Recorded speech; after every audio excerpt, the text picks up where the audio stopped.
Maharashtra today 24 news, सत्य परिस्थितीचा सविस्तर आढावा। जालन्यात खुनाची मालिका सुरू। जुन्या वादातून पुन्हा काल मध्यरात्री तरुणाची चाकूने वार करून निर्घुण हत्या।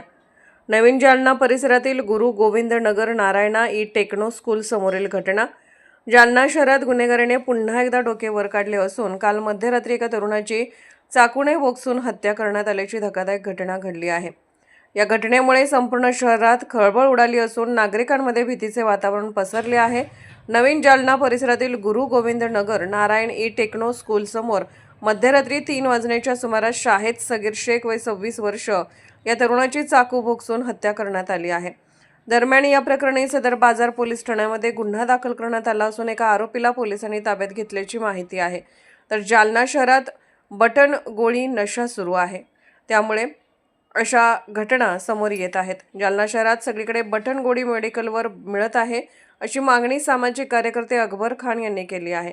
गुरु गोविंद नगर या परिसरात असलेल्या या घटनेच्या ठिकाणी सदर बाजाराचे पोलीस निरीक्षक संदीप भारती, API अनंत सिंग साबळे, कॉन्स्टेबल भरत ढाकणे यांनी घटनास्थळी जाऊन पंचनामा केला आहे।